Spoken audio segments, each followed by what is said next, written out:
A finales del siglo XIX, mientras Europa hablaba de progreso, ciencia y civilización, el mapa del mundo estaba siendo redibujado con una rapidez que pocas generaciones habían presenciado. Las potencias europeas no solo competían por territorio, sino por influencia, recursos y control. En ese contexto, África se convirtió en el escenario de una carrera silenciosa, una expansión que no siempre se anunciaba con ejércitos visibles, pero que avanzaba con acuerdos, tratados y decisiones tomadas lejos del territorio que afectaban. En el año 1884, representantes de las principales potencias europeas se reunieron en Berlín.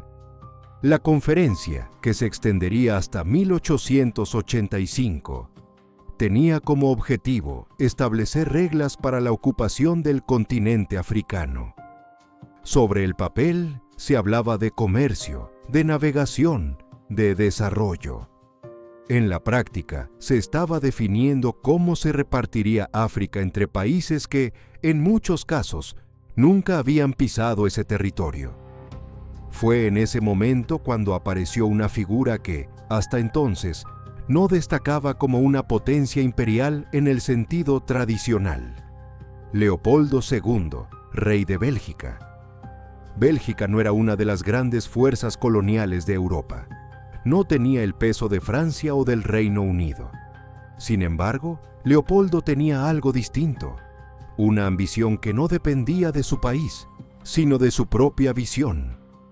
A diferencia de otros monarcas, Leopoldo no buscaba simplemente expandir la influencia de su nación. Su proyecto era más personal. A través de una serie de asociaciones presentadas como filantrópicas y científicas, logró posicionarse como un actor interesado en el desarrollo de África Central.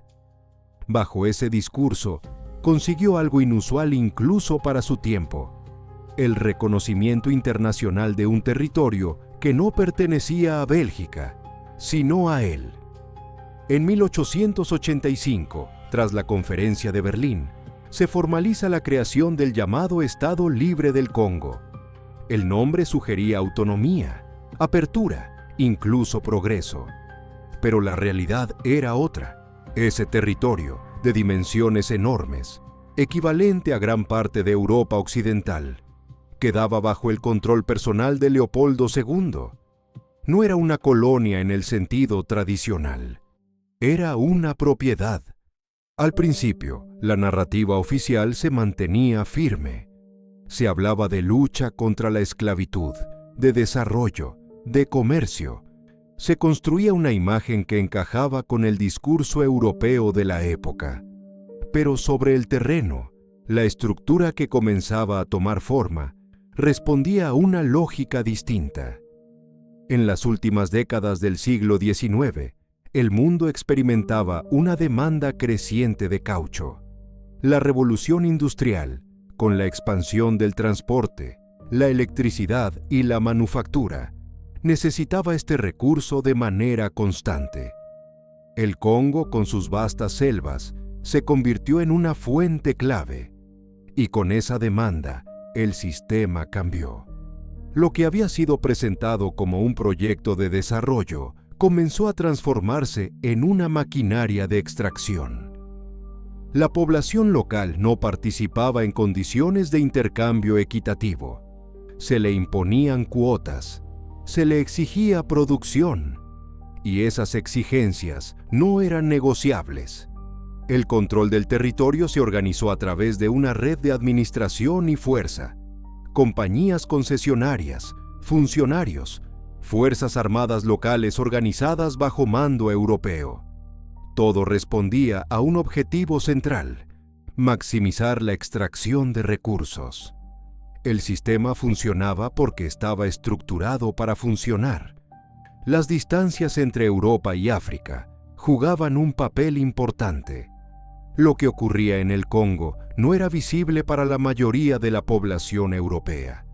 La información llegaba filtrada, cuando llegaba, y durante años la imagen oficial se sostuvo. Sin embargo, Con el tiempo, comenzaron a aparecer informes que no encajaban con esa narrativa. Misioneros, viajeros y algunos funcionarios empezaron a documentar lo que observaban. Sus testimonios no hablaban de desarrollo ni de civilización. Hablaban de un sistema que ejercía presión constante sobre la población, que imponía objetivos sin considerar las condiciones humanas, que utilizaba la coerción como herramienta cotidiana. En 1904, el diplomático británico Roger Casement fue enviado a investigar la situación. Su informe, conocido como el Informe Casement, recogió testimonios y evidencias que comenzaron a cambiar la percepción internacional del Estado Libre del Congo.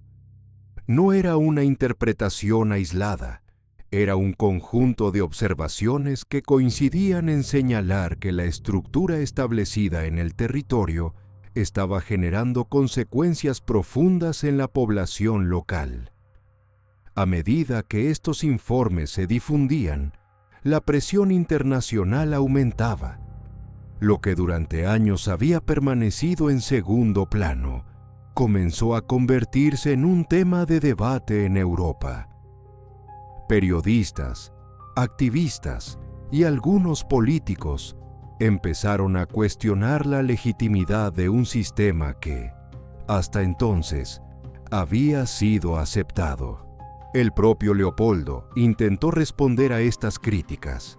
Se defendió, negó ciertas acusaciones, reformuló partes de su discurso. Pero la estructura ya estaba expuesta. La distancia que había protegido el sistema comenzaba a desaparecer. En 1908, el control del territorio cambia. El Estado Libre del Congo deja de ser una propiedad personal y pasa a ser una colonia del Estado belga. Este cambio no elimina de inmediato los problemas, pero marca el final de una etapa específica, la del control directo de Leopoldo II. Para ese momento, el impacto del sistema había sido profundo. Las estimaciones históricas sobre la disminución de la población del Congo durante ese periodo varían y siguen siendo objeto de debate académico. Algunos estudios sugieren cifras que alcanzan varios millones de personas. Otros señalan la dificultad de establecer números exactos debido a la falta de registros completos. Lo que no se discute es que el periodo estuvo marcado por una alteración significativa de la estructura social, económica y demográfica del territorio. La figura de Leopoldo II quedó, desde entonces, ligada a ese episodio. Para algunos, fue un monarca que logró posicionarse en un contexto internacional complejo. Para otros, su nombre representa un ejemplo extremo de cómo el poder, cuando no tiene límites claros, puede transformarse en un sistema que prioriza resultados sobre cualquier otra consideración. Hoy, más de un siglo después, el debate continúa, no solo sobre las cifras o los detalles específicos, sino sobre cómo interpretar ese momento dentro de la historia más amplia de la expansión europea. El caso del Congo no es un evento aislado, pero sí es uno de los ejemplos más claros de cómo una estructura diseñada desde la distancia puede tener consecuencias profundas en el lugar donde se aplica.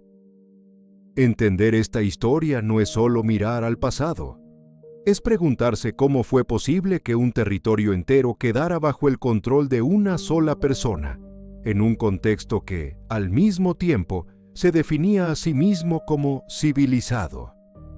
Es reconocer que muchas de las decisiones que se tomaron entonces no fueron invisibles por falta de información, sino por la forma en que esa información fue gestionada. Y es también aceptar que, en la historia humana, el poder no siempre se presenta de manera evidente. A veces, se construye en silencio, se legitima con discursos que parecen razonables, y se mantiene mientras la distancia, geográfica o emocional, permite que no se vea con claridad. Cuando esa distancia desaparece, lo que queda no es solo un registro de lo ocurrido, sino una pregunta que sigue vigente. No solo qué pasó, sino cómo pudo sostenerse durante tanto tiempo.